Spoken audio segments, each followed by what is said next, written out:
Hi guys, good morning. So ngayon, kasama ko ngayon si Sir Jing Guerrero. Dito kami sa Malasiki, Pangasinan.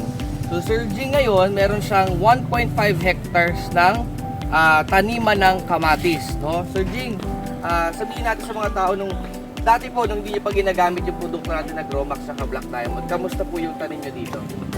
Nung wala pa. Medyo hindi maganda yung dahon.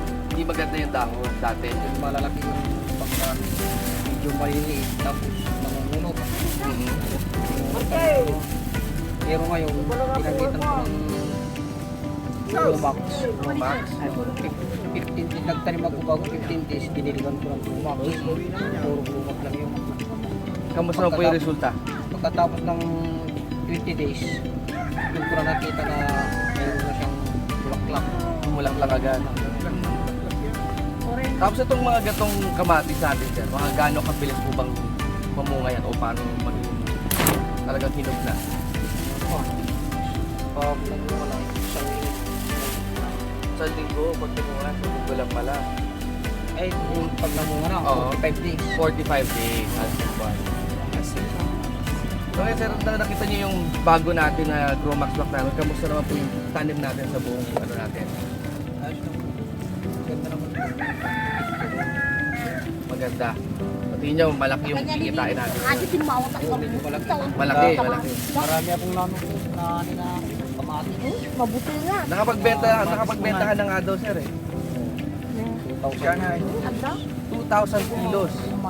Magkano naman kinita mo doon sa 2,000 kilos? 26,000. 26 Wow! na naman natin. And hindi pa naubos yung kamatis niya. Ilan lang po yun. Diba? Ilang kilo lang po yun. Pang ilan? Pangatlong pitas. So, nakatatlong 26,000 ka na sir. Tas, mga ilang pitas pa to? Hanggang po. Namumunga. Hanggat namumunga. May, dati po sa normal, mga nakailang beses na munga yun. O ilang bulaklak sa dati. Wala pang Gromax Black na yun. Ilang mga pig. Sina, pitas-pitano lang wala. Bakit na yan? 15 pitas wala na. Wala pang ganito kalaki. Malilit pa. Maliliit o baba lang. Ngayon sa atin tumaas. Masyadong Sa mataas. doon, tinlago ko, black Mas saya maganda yun. ko, magpasabong. Tinalong ko pa sa abono. Diretso yan. Ito ng abono. Yun. Tuma, tama na, ang gana siri. Lagyan ng Gromax. Alang ang pakalanapin niya sa bali. Ka mo laglako. Pagkalipas ng 3 araw, spend ko ng Black Diamond. Tuloy-tuloy to siya. Tuloy na umumunga na namin. Tuloy na. So yan po yung resulta natin ng Gromax at Black Diamond. Ito mismo, researching at nagpapakito na talagang gumanda nga ang kanyang mga tanim dito sa kanyang kamatis. No? Ay, wala. Yan lang ang taling. Ngayon, wala ito. Tuloy,